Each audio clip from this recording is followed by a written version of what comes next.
O Ministério da Saúde de Gaza, controlado pelo Hamas, disse que um ataque atingiu um comboio de ambulâncias que deixavam um hospital na cidade de Gaza. Os detalhes com o Américo Martins, direto de Jerusalém. Américo, depois do depoimento da moça grávida, esperando pela chegada do filho, uma notícia como essa, um ataque a um comboio de ambulâncias, o que a gente já tem de informação sobre isso? As forças de defesa de Israel confirmaram agora há pouco que foram responsáveis por esse ataque a um comboio de ambulâncias que deixava o hospital de Al-Shafia, um dos principais lá na faixa de Gaza, e essas ambulâncias foram atacadas dentro do perímetro do hospital. Eu estava vendo as imagens, Raquel, agora há pouco desse ataque e são horríveis. Muita gente ferida, crianças, um pânico generalizado na porta do hospital. Segundo o Ministério da Saúde de Gaza, que é controlado pelo Hamas, como você disse, esse comboio de ambulâncias estava levando pessoas feridas e pessoas em estado grave para o portão de Rafah, para serem transferidos para o Egito. Segundo o Ministério da Saúde de Gaza, que é controlado pelo Hamas, eles teriam informado, o hospital teria informado a Cruz Vermelha Internacional de que esse comboio iria levar essas pessoas que estão em estado gravíssimo para buscar atendimento no Egito. As cenas, como eu disse, são muito chocantes, bastante uma tragédia o que aconteceu. As forças de defesa de Israel, no entanto, dizem que atacaram sim o comboio de ambulâncias, porque, segundo eles, militantes do Hamas estariam sendo transportados dentro da ambulância. Mais uma vez, a gente não tem como checar um lado ou outro, mas nós sabemos que muitas pessoas ficaram feridas, possivelmente muitas morreram, porque as imagens mostram isso, imagens que foram checadas pelas agências de notícia, pela imprensa internacional e confirmam que elas foram gravadas hoje, confirmam que foi na frente desse hospital e nós temos também a confirmação das forças de defesa de Israel, que mais uma vez dizem que o ataque aconteceu porque tratava-se de militantes do Hamas e eles consideram que esses alvos são legítimos. Então, o que a gente já tem de informação concreta, né, Américo? O Israel admitiu o ataque ao comboio de ambulâncias, as imagens foram confirmadas também pela equipe da CNN Internacional. O Hamas diz que matou ali um número ainda indeterminado de pessoas, isso a gente não tem como confirmar, mas as imagens estão confirmadas. Israel confirma o ataque, diz que tinha militantes do Hamas ali. Por enquanto é o que a gente tem de informação, mas enfim, um acontecimento gravíssimo. Muito obrigada, Américo Martins. E para analisar esse assunto, eu converso agora com o João Paulo Charlot. Charlot, mais um acontecimento trágico, preocupante. Israel está dizendo que tinha militantes do Hamas ali, mas as cenas que o Américo está verificando e que a gente pode até colocar em tela aí um pouco para vocês, é de um ataque a um comboio de ambulâncias que foi confirmado por Israel. Pois é, ontem a gente comentava um ataque de Israel contra campos de refugiados, onde vivem pessoas civis. Israel admitiu o ataque, como faz hoje, e justificou, dizendo que ali havia alvos legítimos do Hamas. Hoje a gente é surpreendido com um ataque a um comboio de ambulâncias que transportava pessoas feridas e doentes graves para a fronteira com o Egito. E novamente as autoridades israelenses assumem a autoria do ataque e justificam dizendo que eram combatentes do Hamas. Como o Américo disse, é impossível checar essa informação agora. Mas isso não é tão importante, porque mesmo que haja alvos legítimos, combatentes, tanto nos campos de refugiados quanto no comboio de ambulâncias, existem imperativos da legislação internacional, do direito humanitário, que obrigam esses comandantes militares israelenses a executar medidas militares que levem em conta os direitos da população civil. Existe um princípio no direito internacional chamado princípio de oportunidade. Significa que nem todas as ações militares são permitidas. Os recursos que os combatentes têm à sua disposição não são ilimitados, eles são limitados. E eles são limitados, por exemplo, por esse tipo de situação. Se você tem um comboio de ambulâncias que portam o emblema da Cruz Vermelha e do Crescente Vermelho, que é um emblema protegido pelo direito internacional absolutamente desde o século XIX, desde 1864.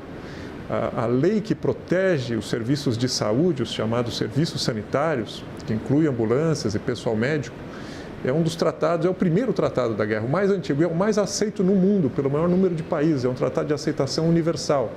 Existe uma convergência de visões de que as pessoas que são transportadas por ambulância estão no último estágio de vulnerabilidade. Elas não representam ameaça nenhuma para o exército inimigo, elas estão fora de combate, mesmo sendo combatentes feridos, mesmo sendo combatentes doentes, se eles não portam armas e se eles estão num hospital militar ou se eles estão sendo transportados por veículos sanitários dos seus exércitos, identificados com a Cruz Vermelha ou com o Crescente Vermelho, eles são protegidos. Ainda que haja combatentes disfarçados, e isso ocorre, não estou dizendo que ocorreu porque eu não sei, mas ocorre, exércitos também cometem a infração da perfídia, esse é o nome do crime, que é de se disfarçar de pessoal médico ou de usar veículos sanitários para transportar tropas e homens armados. Ainda que isso aconteça, é preciso observar esse princípio da precaução. Então, por exemplo, se um caso como esse termina num tribunal militar, e pode ser um tribunal militar israelense, porque a primazia de julgar os crimes de guerra é dos próprios países, e por incrível que pareça, e as pessoas possam duvidar, isso acontece, embora seja pouco comum, ou se um tribunal internacional analisa essa situação, eles provavelmente vão investigar e vão averiguar se esse meio que foi usado não poderia ter sido usado dentro de um princípio de oportunidade, ou seja, antes desses combatentes entrarem nesse comboio, depois desses combatentes entrarem no comboio, ou se simplesmente perder a oportunidade de fazer esse ataque, porque a vantagem militar que se obtém com isso é menor do que o impacto humanitário que se tem. Esse é um tipo de balanço que um comandante militar faz nas suas operações e, para isso, ele é assessorado por um conjunto de conselheiros jurídicos que as Forças Armadas têm. As pessoas podem achar muito estranho ouvir isso porque não estão familiarizados com como os conflitos funcionam, dá a aparência de que tudo é muito espontâneo e racional, mas eu lembrava, inclusive, no programa de ontem à noite, que militares são profissionais, eles têm uma profissão muito especializada e estudam para fazer isso e vão ser cobrados em tribunais por esses atos. Charlot, vou ler aqui a mensagem das Forças de Defesa de Israel. Eles disseram: um ataque das Forças de Defesa de Israel numa ambulância foi identificado pelas forças, essa ambulância foi identificada pelas forças como sendo utilizado por uma célula terrorista de Israel em proximidade com a sua zona de batalha. Um número de operadores de terroristas de Israel foi morto neste ataque. Nós temos informações que demonstram que o método de operação do Hamas é transferir os seus terroristas e suas armas em ambulâncias. Como o Américo disse, você reforçou, a gente não tem como apurar agora se isso é verdade ou não. O que a gente tem é as cenas das imagens que foram verificadas por geolocalização como sendo realmente dessa área. Agora, os militares israelenses, eles têm condições, têm tecnologia para saber se dentro daquele comboio identificado como ambulância estão terroristas disfarçados ou não? Quem diz que tem são eles, porque o comunicado que você acaba de ler, eles dizendo que sim. Então, eu imagino que eles não digam isso da imaginação deles, mas que esteja baseado em informação de inteligência. A gente sabe que, do ponto de vista tecnológico, é possível fazer observações a grandes distâncias. Por exemplo, os veículos de aviação que fizeram esse ataque, provavelmente drones, helicópteros ou aviões, estão a uma distância tão grande desse lugar que as pessoas que estão no chão sequer ouvem o barulho do motor. É uma distância enorme. A guerra hoje em dia é muito tecnológica e Israel monitora muito de perto Gaza, apresenta volta e meia imagens de altíssima definição do que acontece em terreno. E quem está dizendo que eles sabiam supostamente, que existia combatentes nessas ambulâncias, são eles. Então, imagino que isso é baseado em informação de inteligência. Agora, eu volto a remarcar, porque a situação realmente é complexa. Mesmo havendo combatentes fazendo uso ilegal de ambulâncias, o que é um crime de guerra, esse é o crime atribuído ao Hamas nessa situação, um tribunal internacional pode cobrar dos comandantes militares israelenses a comprovação de que o princípio de oportunidade foi obedecido. Porque, por exemplo, eles teriam de provar que esses combatentes do Hamas nesse comboio se dirigiam iminentemente para fazer uma ação militar muito grande que ameaçasse Israel. Não parece ser o caso. O simples transporte de homens armados dentro de ambulância justificaria a morte de quantos civis feridos transportados, quantos motoristas de ambulância, quantos profissionais de saúde. Então, assim, eu estou tentando antecipar aqui o tipo de questões que aparecem em tribunais que julgam crimes de guerra. Eu não tenho como saber qual é o resultado disso e tampouco estou imputando o crime a Israel ou ao Hamas, porque as informações que eu tenho aqui em São Paulo não me permitem sequer ensaiar uma posição como essa.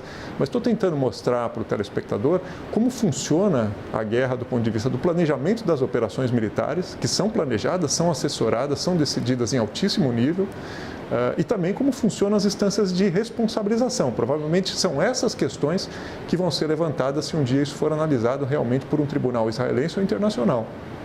Exatamente. Charlot, muito obrigada pela análise de um assunto tão delicado e que precisa de muito equilíbrio para a gente falar dele. Muito obrigada. A gente se fala já já.